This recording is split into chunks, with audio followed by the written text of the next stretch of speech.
ओम नमः सिद्धेभ्यः। ओम नमः सिद्धेभ्यः। नमः श्री वर्धमानाय निर्धूत कलिलात्मने सालोकानां त्रिलोकानां यद विद्यादर्पणायते। अहिंसा परमो धर्म की, महावीर भगवान की। प्रातः स्मरणे परम पूजाचार्य गुरुवर श्री विद्यासागर जी मणि महाराज जी की जय।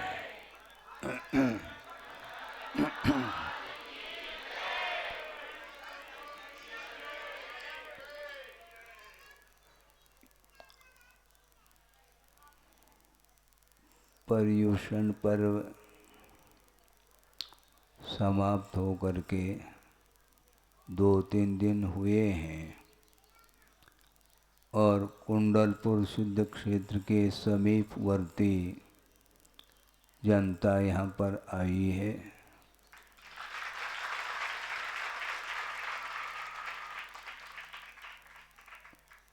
जवेरा से भी और दमोह के पास बासा,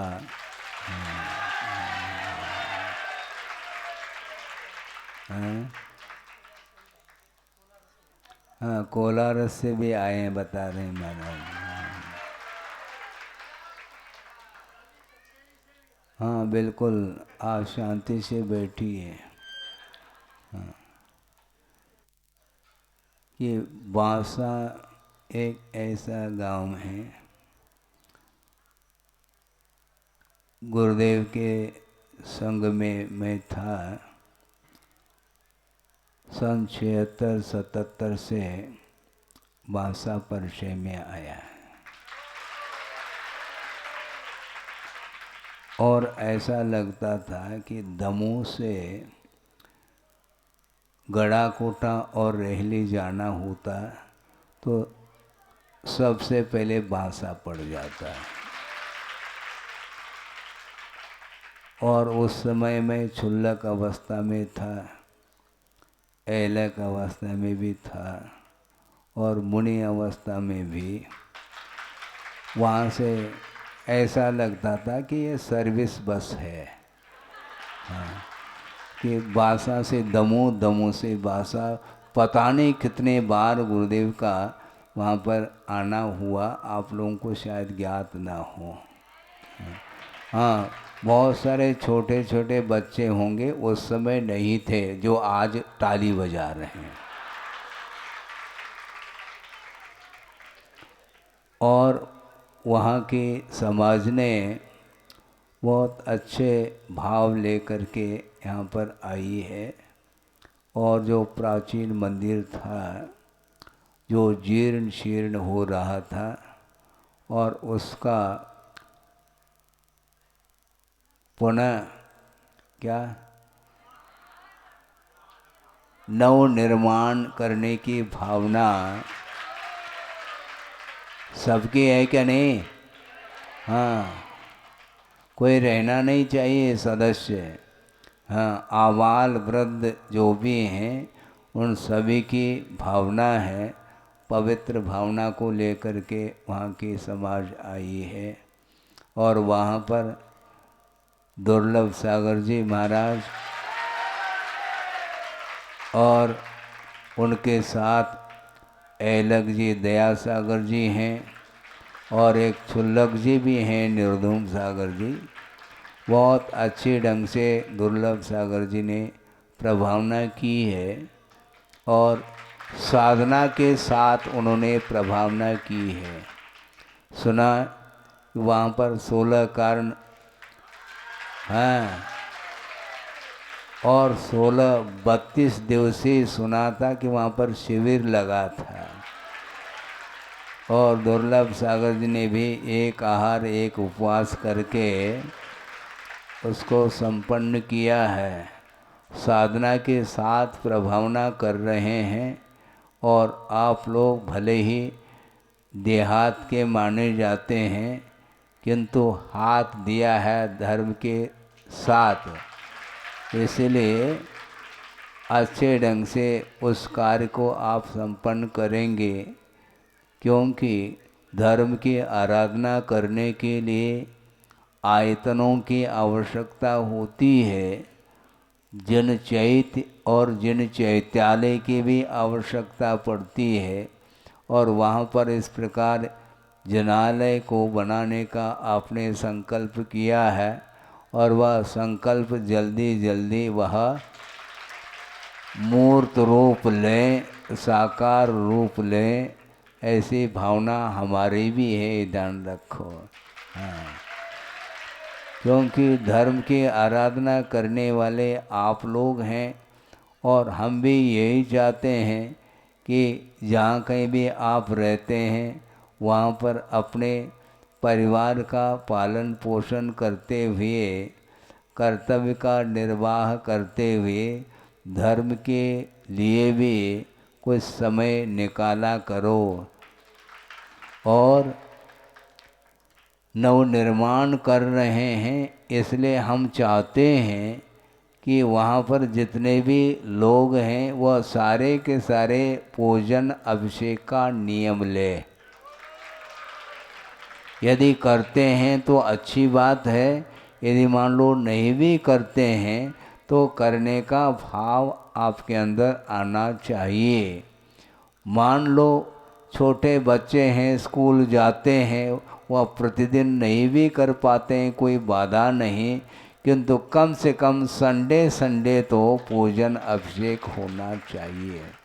क्योंकि श्री जी को स्थापित आप ही लोग कर रहे हैं और नवनिर्माण भी करने जा रहे हैं, तो ऐसी स्थिति में भगवान की आराधना आपके द्वारा निरंतर होती रहे, और छोटी सी समाज हो करके भी धर्म के प्रति इतना लगाव उसको देख करके हमें भी प्रसन्नता होती है। हाँ बिल्कुल, 10-15 मिनट से मैं देख रहा हूँ टाली के ऊपर टाली बज रही है।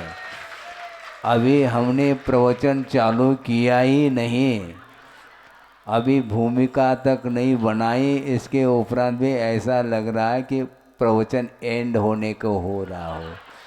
है कितना उत्साह आप लोगों का है, और ये सारा का सारा दुर्लभ सागर जी ने वहाँ पर हाँ मेहनत की है। हाँ, और गुरुदेव के आशीर्वाद उनके लिए मिला है।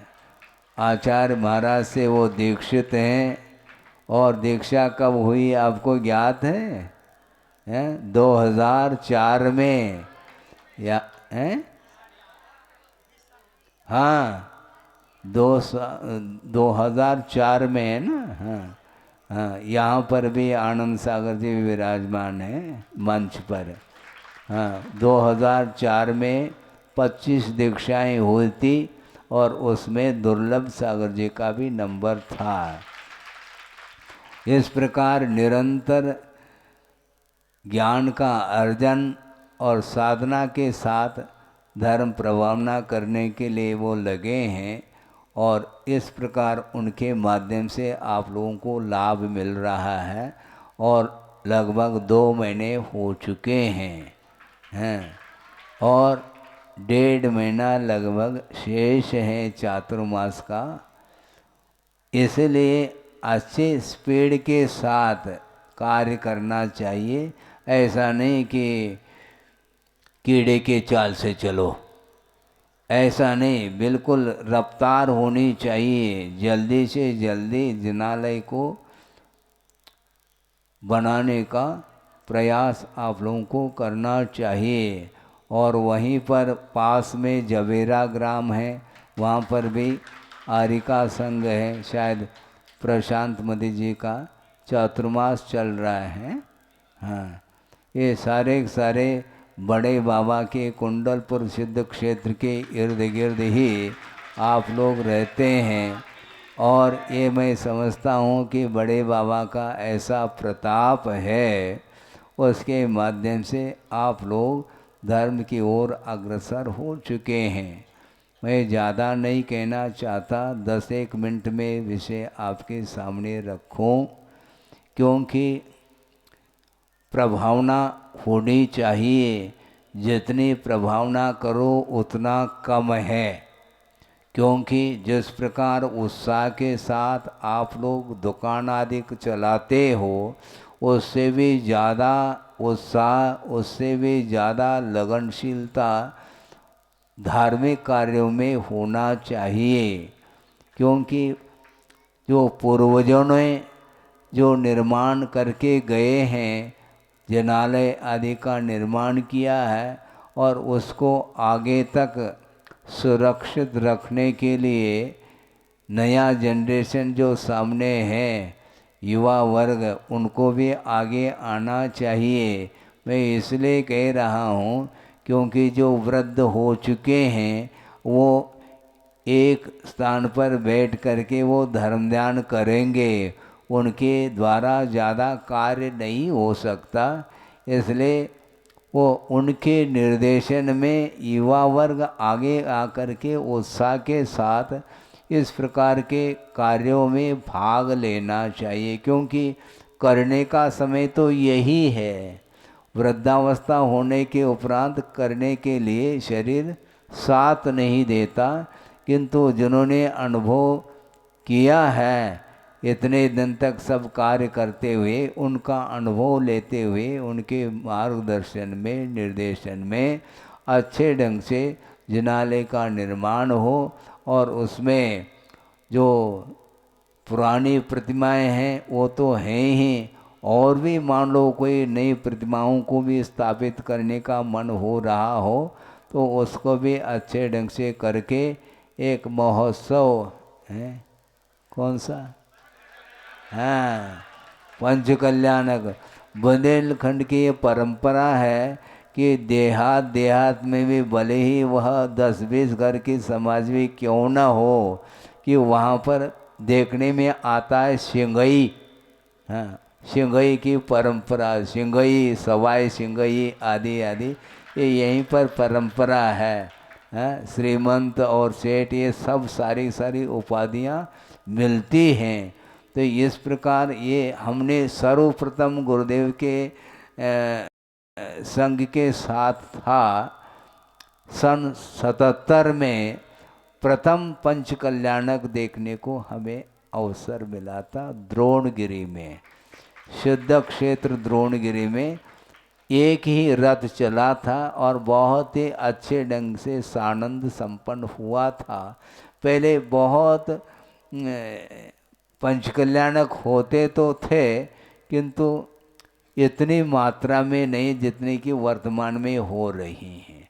वर्तमान में साल भर के अंदर कम से कम सारे पंच कल्याणों को यदि मान लो हम एकत्रित करें तो संख्या काफ़ी हो जाती है। 25, 30, 35, 40 तक पंच कल्याणक संपन्न साल भर में होते हैं। उस समय साल, 2 साल, 3 साल बाद एक आध पंच कल्याणक देखने को मिलता था। अब वह संख्या बढ़ रही है। पंच कल्याणक आप करेंगे, महोत्सव गजरत हो तो और अच्छा। हाँ, तो ये सब जो है ना, जो छोटे छोटे बालक हैं, बालिकाएं हैं, उनके लिए भी यह इस प्रकार का जो आयोजन है, महोत्सव आदि देख करके उनके मन में भी उल्लास आता है। क्योंकि ये आगम का वाक्य है कि 8 साल अंतर मुहूर्त होने के उपरांत सम्यक दर्शन को प्राप्त करने की योग्यता आती है। बल्कि सम्यक दर्शन ही क्या, रत्नत्रय को प्राप्त करने की योग्यता, सामर्थ्य आती है। इस प्रकार आगमकारों ने कहा है। इसलिए आप लोगों से भी, जो बड़े हैं उनसे भी ज़्यादा आनंद छोटे बच्चों को आता है। त्योहार आते ही आता है क्या नहीं? त्योहार से कोई मतलब नहीं छोटे बच्चों को, किंतु मिठाई बनाते हैं, उसके कारण उनका आनंद और चौगुना हो जाता है। इसके उपरांत भी सोचने की बात है, वह प्रसंग आपके सामने रख दूं, क्योंकि सतना वाले भी यहाँ पर बैठे हुए हैं और सन 76 की बात होगी। गुरुदेव फिरोजाबाद में उन्होंने चातुर्मास किया था, सन 75 का चातुर्मास। उस समय मैं ब्रह्मचर्य अवस्था में था और वर्षा योग निष्ठापन करके सोनागिर की ओर यात्रा की उन्होंने, और हम लोगों के लिए क्षुल्लक दीक्षा प्रदान की। हाँ, लगभग 3-4 ब्रह्मचर्यों की दीक्षा हुई थी और बहुत छोटे छोटे थे उम्र के हिसाब से, और छोटा सा संघ था आचार्य महाराज का। और बुंदेलखंड में प्रवेश करके विहार करते करते द्रोणगिरी आदि हो करके बड़ा मलारा, इससे छतरपुर, पन्ना, खजुराहो वगैरह हो करके कहाँ पहुँचे थे? देवेंद्र नगर। जल्दी नहीं सतना, पहले देवेंद्र नगर, फिर नागोद, इसके बाद सतना पहुँचे थे।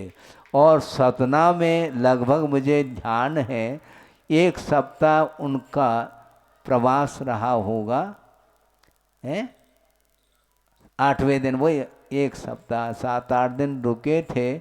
और प्रतिदिन विभिन्न विषयों पर मौलिक चिंतन के साथ प्रवचन उनके होते रहे।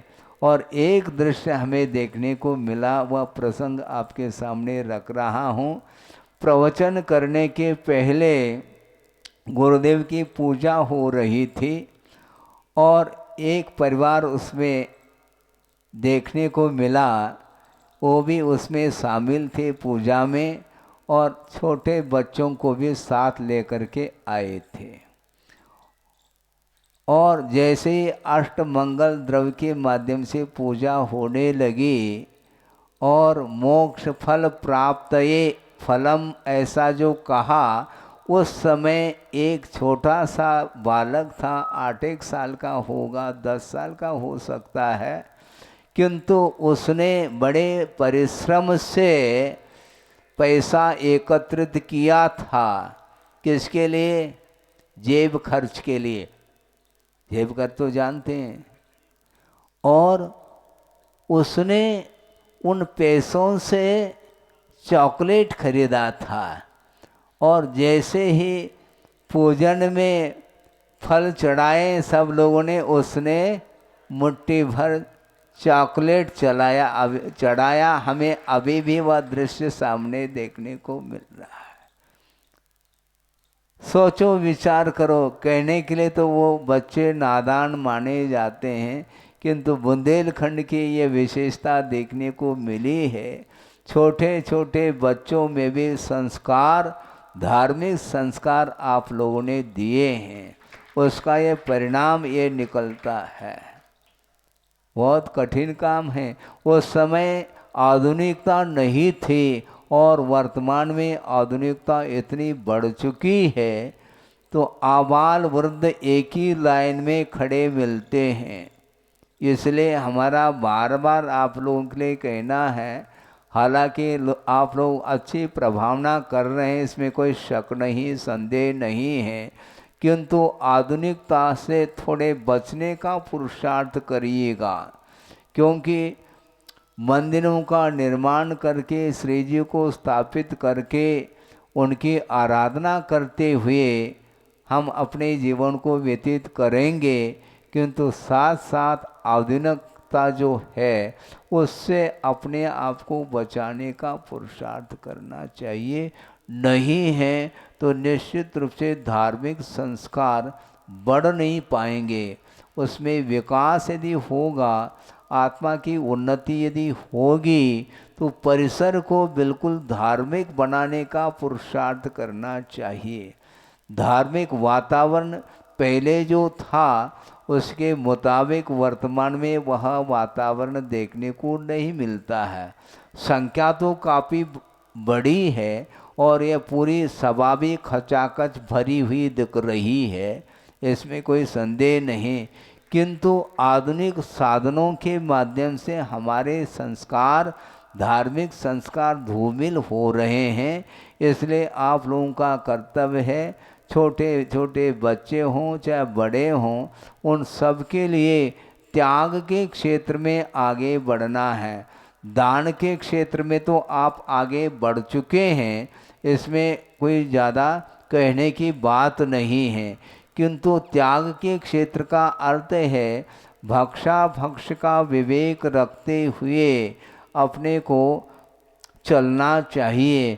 क्योंकि इस आधुनिक युग में ये देखने को मिलता है, क्या फास्ट फूड का विषय एक दिन हमने रखा था, उसी को आपके सामने याद दिला रहा हूँ कि फास्ट फूड में क्या क्या मिला रहता आपको ज्ञात है? हैं?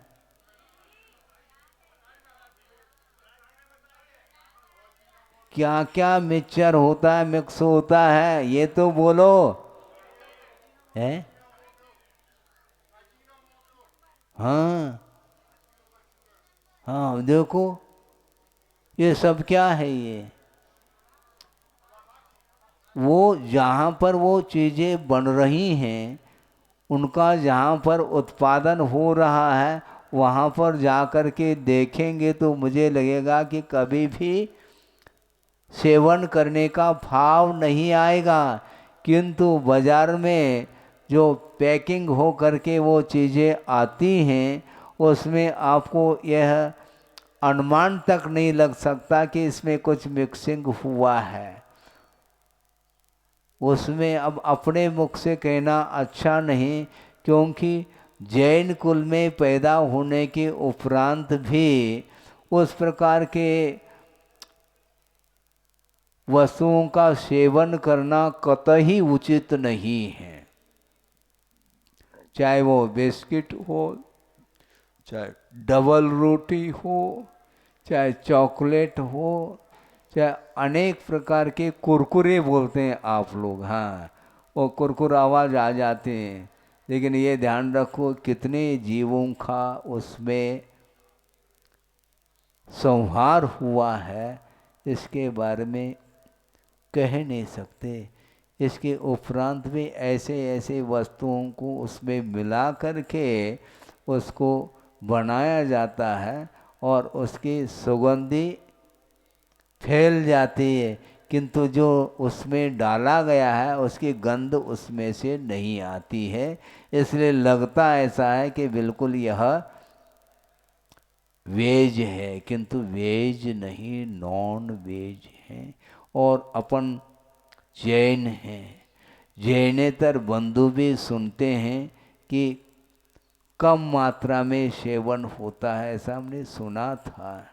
खैर उनका विषय वो जाने, किंतु जैन कुल में पैदा होने के उपरांत इस प्रकार के अभक्ष्य वस्तुओं का सेवन कभी भी नहीं करना चाहिए। गड़ंत वस्तुओं का त्याग बुंदेलखंड में प्राय करके घर घर त्याग देखने में आया है, किंतु गड़ंत से भी भयानक ये वस्तु हैं, इनका सेवन तो बिल्कुल नहीं होना चाहिए।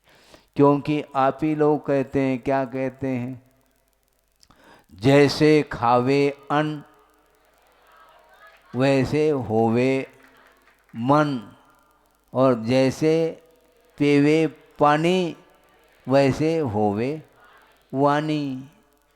जिनवाणी पढ़ना चाहो तो ये सब कुछ त्याग आप लोगों को करना चाहिए। नहीं करेंगे तो आने वाला जो निकट भविष्य है उस समय क्या स्थिति बनेगी जैन समाज की, हम नहीं कह सकते हैं। इसलिए पंचम काल के अंत तक यह धर्म बना रहेगा, किंतु धर्मात्मा यदि बने रहेंगे तो धर्म बना रहेगा, ये भी उतना ही सत्य है। इसलिए ज़्यादा समय नहीं है, 9:30 बज गया है। जहाँ जहाँ के भी लोग उत्साहित होकर के यहाँ पर अच्छे क्षेत्र खजुराहो में आए हैं, यहाँ का वातावरण कैसा लगा? हाँ, बहुत अच्छा लगा है। खजुराहो की प्रशंसा हो रही है? और हमें भी अच्छा लगा, ऐसा थोड़ी कि केवल आप ही को अच्छा लगा। हाँ, सन 81 में खजुराहो में पंच कल्याणक गजरत महोत्सव हुआ था, उस समय भी मैं आया था गुरुदेव के साथ। सन 81 की बात है। सन 80 में चातुर्मास हुआ था मुक्तागिरी में, और उस चातुर्मास के जस्ट बाद विहार करते हुए खजुराहो पहुँचे और यहाँ पर पंच कल्याणक संपन्न हुआ था। उसके बाद भी बीच बीच में गुरुदेव का आना हुआ, और पिछले दिनों में 2018 में उनका चातुर्मास यहाँ पर चातुर्मास संपन्न हुआ। उसके बाद यहाँ पर सतना में चातुर्मास करके यहीं से निकले थे हम, कहाँ, ललितपुर की ओर। तो कई बार यहाँ पर खजुराहो में आना हुआ, और इस साल भी चातुर्मास चल रहा है। इसलिए ऐसे अच्छे क्षेत्र और सिद्ध क्षेत्र का वातावरण एकदम शांत वातावरण रहता है, पवित्र वातावरण रहता है, और संयम के अनुपालन करने के लिए साधकों के लिए बहुत उपयुक्त स्थान माना गया है, जहाँ पर संयम की आराधना हो सके निराबाद रूप से। और गुरुदेव ने यहाँ तक कहा था कि बुंदेलखंड एक ऐसा खंड है कि हमारी दुकान बहुत अच्छी चली है, ऐसा उनका कहना है। लगभग 50 साल वो बुंदेलखंड में ही रहे, और अधिकतर चातुर्मास बुंदेलखंड में ही हुए हैं, 2-4 चातुर्मास बाहर हुए हैं। किंतु इस प्रकार यहाँ का वातावरण धार्मिक वातावरण होने के कारण ये सारे सारे क्षेत्र बिल्कुल संयम की आराधना करने के लिए हम लोगों के लिए बहुत उपयुक्त स्थान मिले हैं। इसी प्रकार अच्छे क्षेत्र और सिद्ध क्षेत्रों में रह करके धर्म साधना साधु लोग किया करते हैं, और उनकी साधना में आप लोगों ने योगदान दिया है। हाँ, पक्की बात है, ऐसा थोड़ी होता है। क्योंकि चतुर्थादि काल में जो साधना करने वाले साधक होते थे, श्रवण आदि, वो घनघोर जंगल में जा कर के अपनी कठिन तपस्या करते थे। उस प्रकार की साधना आज वर्तमान में बन नहीं सकती है। इसलिए सिद्ध क्षेत्र अच्छे क्षेत्र में रह करके हम साधना कर रहे हैं, और उसके लिए समाज के द्वारा उस साधना में सहयोग जिसको बोलते हैं, क्योंकि योग के साथ साथ सहयोग की भी आवश्यकता है। योगी योग साधना करता है, किंतु बिना सहयोग संभव नहीं है, ये आगम में ही लिखा है। इसलिए हमने पहले भी कहा था, श्रावक धर्म और श्रवण धर्म ये दोनों धर्म हैं। हालांकि धर्म तो एक अखंड है, किंतु पात्र की अपेक्षा से इसमें विभाजन होता है। श्रावक श्राविका मुनि आरिका या चतुर्विध संघ होता है। तो इसमें इन संघ की सेवा शुश्रूषा वैयावृत्ति आदि करने के लिए श्रावकों का भी बहुत बड़ा योगदान होता है, और उसके माध्यम से ही शास्त्रीय पुण्य का अर्जन करने के लिए अवसर उन्हें मिलता है।